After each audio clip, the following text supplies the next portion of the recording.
Praise the lord. యేసుక్రీస్తు నామముపేట మీ అందరికీ శుభములు. చిన్న ప్రార్థన చేసుకొని దేవుడు ఒక వాక్యం విందాం. పరిశుద్ధుడైన దేవ, ప్రియ పరలోకపు తండ్రి, మీ బంగారు పాదములకు స్తోత్రం నాయన. గడిచిన కాలమంతా నీ కృపలో భద్రపరుచుకొని ఈ దినము నీ వాక్యం వినడానికి నువ్వు మాకు ఇచ్చిన అవకాశాన్ని బట్టి నీకు వందనాలు. నువ్వు మాట్లాడుతుండగా నీ జ్ఞానం మాకు దయచేయమని యేసు నామమున ప్రార్థించి వేడుకొంచున్నాము తండ్రి. Amen, amen, amen. ప్రియ సహోదరి సహోదరులారా, మనం చూస్తూ ఉంటాము, ఒక ఉల్లిపాయలు ఆనియన్స్ బుట్టలో ఒక 2-3 కిలోల ఉల్లిపాయలు ఉన్నాయనుకోండి. అందులో ఒక్క ఉల్లిపాయ కుళ్ళిపోయింది. అయితే మనం ఏం చేస్తాం? అన్నీ బాగున్నాయి కదా అని ఆ కుళ్ళిపోయినది అలాగే ఉంచుతామా? ఒక్క కుళ్ళిపోయిన ఉల్లిపాయ మరి మొత్తం ఉల్లిపాయలన్నింటినీ కూడా పాడు చేసేస్తుంది, కంపు కొట్టేస్తాయి, కుళ్ళిపోతూ ఉంటాయి. అలాగే టమాటా కావచ్చు, ఆకుకూరలు కావచ్చు, ఏదైనా సరే కావచ్చు. మరి ఈరోజు పరిశుద్ధాత్మ దేవుడు నా హృదయంలో ఏం పెట్టాడంటే, ఒక్క ఉల్లిపాయ కుళ్ళిపోతేనే మరి అన్ని ఉల్లిపాయలు పాడవుతాయి కదా. నీ శరీరంలో, నీ ఆత్మలో, నీ మనసులో ఒక్క కుళ్ళిపోయినది ఉంటే, అదేనండి పాపం ఉంటే, ఒక్కటి ఉంటే మరి నీ శరీరం అంతా, నీ వ్యక్తిత్వం అంతా, నీ జీవితం అంతా కూడా కుళ్ళిపోతుంది. కాబట్టి ఆ ఒక్కటి ఏంటో వెతికి సరి చేసుకోవాలని ఈరోజు పరిశుద్ధాత్మ దేవుడు జ్ఞాపకం చేశారు. అందుకనే మనం చూస్తాము మత్తయి సువార్తలో మరి 5వ అధ్యాయంలో ఒక మాట ఏముంటుందంటే, నీ కుడి కన్ను అభ్యంతరపరిచినట్లయితే దాన్ని పెరికివేయి, నీ కుడి చెయ్యి అభ్యంతరపరిచినట్లయితే దాన్ని నరికివేయి. అంటే నీ శరీరంలో ఏ అవయం, కంటి ద్వారా పాపం చేస్తున్నావా, చెయ్యి ద్వారా పాపం చేస్తున్నావా, కాళ్ళ ద్వారా పాపం చేస్తున్నావా, శరీరం ద్వారా పాపం చేస్తున్నావో ఆ అవయాన్ని తీసివేసాయి, పెరిగివేసి. అంటే ఒక్కొక్క అవయాన్ని నరకమని చెప్పట్లేదు, కానీ కళ్ళకి సంబంధించిన వాటిని మనం తీసివేయాలి, చేతికి సంబంధించిన వాటిని మనం తీసివేయాలని ఈ సందర్భంలో జ్ఞాపకం చేస్తూ ఇంకా ఏమంటాడంటే, నువ్వు శరీరం అంతటితో కలిసి నరకంలో పోట కంటే ఒక అవయం లేకుండా మరి నిత్య జీవనంలో ఉండటం ఎంతో మేలు కదా. చూడండి ఎంత పవర్ఫుల్గా ఈ మాట ఈరోజు దేవుడు మనతో మాట్లాడుతున్నాడు. చూడండి, నీ కన్ను పాపం చేస్తున్నట్లయితే, నీ కన్ను అభ్యంతరకరమైనవి చూస్తున్నట్లయితే, అంటే మోహపు చూపులు కావచ్చు, లేదా చూడకూడనివి కావచ్చు, క్రోధపు చూపులు, కోపపు చూపులు ఉంటాయండి కొంతమందికి. ఇవన్నీ కూడా దేవుడు ఈరోజు సరి చేసుకోమని చెప్తున్నాడు. ఎందుకంటే శరీరం అంతటి పాడు చేస్తుంది.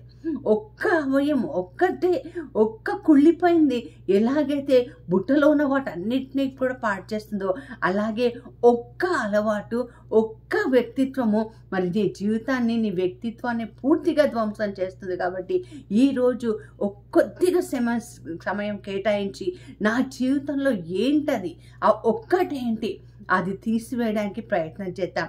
ఎందుకంటే నాలో పాపం లేదన్నవాడు దేవుడిని అబద్ధికుడుగా చేస్తున్నాడంట.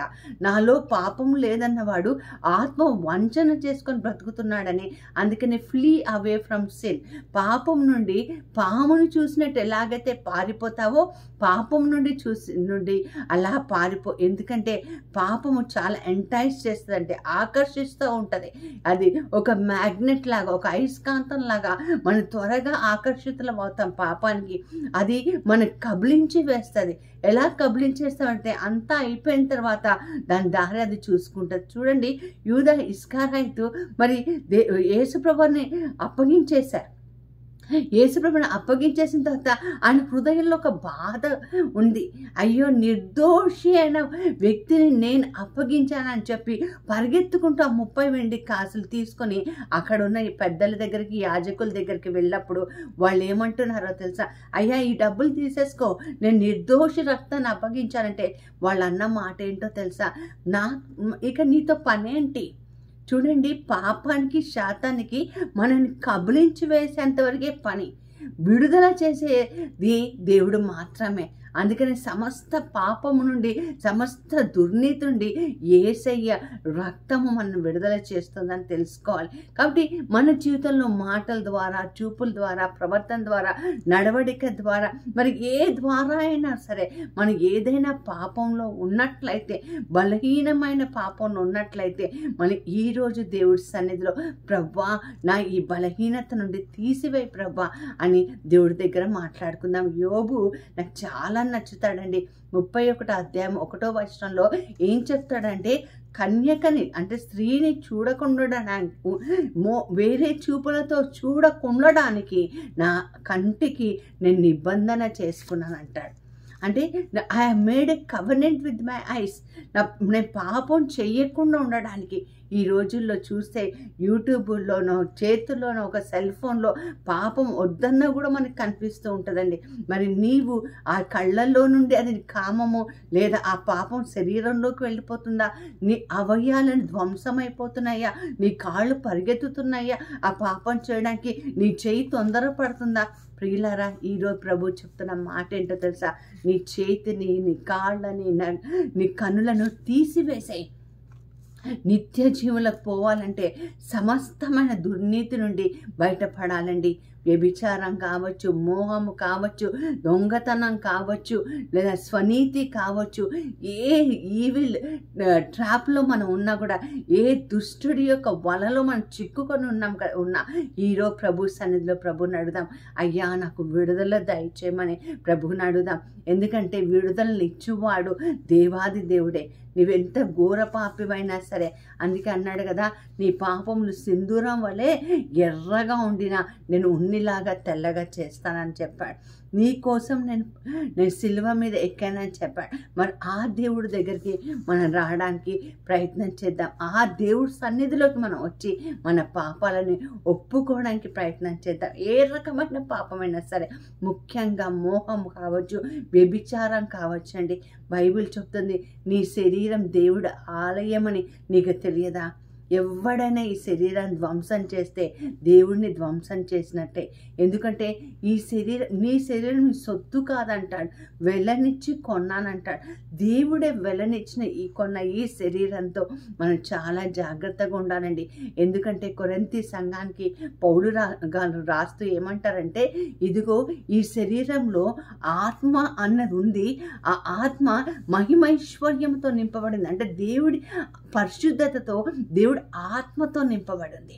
ఎంత గొప్ప మాట అండి. ఆ ఆత్మ దేవుడి పనులు మనల్ని చేయడానికి ప్రేరణ కలిగిస్తుంది. శరీరానుసారం జీవించేవారు శరీరంతో నశించిపోతారు, కానీ దేవుడు ఆత్మతో జీవించేవారు నిత్య జీవంలోకి వెళ్తారు. మరి పోరాడుతున్నామేమో, ఈ శరీరం ఉన్నంత వరకు తొందరపడుతూ ఉంటుందండి. తూలనాడుతూ ఉంటాము కావచ్చు, మరి చూడకూడదు చూస్తూ ఉంటాం, అనకూడదు అంటూ ఉంటాం, వెళ్ళకూడదు వెళుతూ ఉంటాం, చెయ్యకూడదు చేస్తూ ఉంటాం. ప్రియులారా, ఈరోజు ప్రభు సన్నిధిలో ప్రభుని అడుగుదాం. అయ్యా, నా పాపములు సింధూరం వల్లే ఉన్నా సరే ఉన్నిలాగా తెల్లగా చెయ్యయ్యా. నీ రక్తంతో నా ప్రతి అవయాన్ని కడగమని ప్రభు సన్నిధికి వస్తాం. ఎందుకంటే ఇది కృపాకాలం అండి. ఇంకా కృప మన కోసం ఎదురు చూస్తుంది. నువ్వు ఒప్పుకుంటే, నీ పాపములు ఒప్పుకుంటే ఆయన కృప మనని తండ్రి దగ్గరికి చేరుస్తుంది. కాబట్టి ఈరోజు దేవుడి సన్నిధిలో కన్నీటితో ప్రభు సన్నిధిలో, ప్రభా, నా పాపాలన్నీ నీ రక్తంతో కడగమని ప్రార్థన చేసుకుందామా? దేవుడి సన్నిధిలో మనం ఒక్క నిమిషం ప్రార్థన చేసుకుందాం. పరిశుద్ధుడైన దేవా, ప్రియ పరలోకపు తండ్రి, అవును ప్రభా, నా కన్ను పాపం చేయడానికి ప్రేరణ కలిగిస్తుంటే దాన్ని పెరిగి వేయకుండా పాపానికి ఆకర్షితుడనైపోయి ఇంకా ఆ పాపం కంటిలో నుండి శరీరంలోకి పోయి, అయ్యా ప్రభా, శరీరాన్ని కూడా మలినపరుచుకుంటున్నాను. అయ్యా, చేతిని కాళ్ళని కూడా పాపానికి ప్రేరేపిత చేస్తున్నాను తండ్రి ప్రభా. ఈరోజు నీ వాక్యంలో తండ్రి, నీ కళ్ళు నీకు అభ్యంతరంగా ఉంటే దాన్ని పెరికి వేసేమన్నావు, కాలు నరికి వేసేమన్నావు ప్రభా.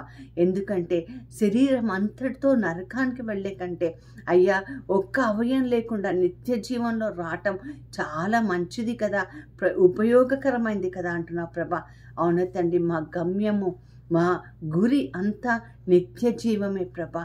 మరి మాటల ద్వారా, చూపుల ద్వారా, ప్రవర్తన ద్వారా, నడవడిక ద్వారా ప్రభా, నీకు ప్రియం లేని పాపాలన్నీ మేము చేసినట్లయితే, మేలైనదని ఎరిగి కూడా అలా చెయ్యని వాడు మహాపాపి అన్నావు. కాబట్టి మేలైనవి కూడా మేము చేయకుండా ఉన్నట్లయితే ఈరోజు మమ్మల్ని క్షమించి నీ రక్తంతో కడిగి శుద్ధి చేసి, అయ్యా ప్రభా, నీకు ప్రియమైన బిడ్డలుగా సజీవ యాగంగా మా ఆత్మ, శరీరము, సమస్త వ్యక్తిత్వం దోషరహితంగా ఉంచి నీ యొక్క రాకడ పర్యంతం ఎత్తబడే గుంపులో మేము ఉండే కృపను దయచేయమని యేసు నామమున ప్రార్థించి వేడుకొంచున్నాము తండ్రి.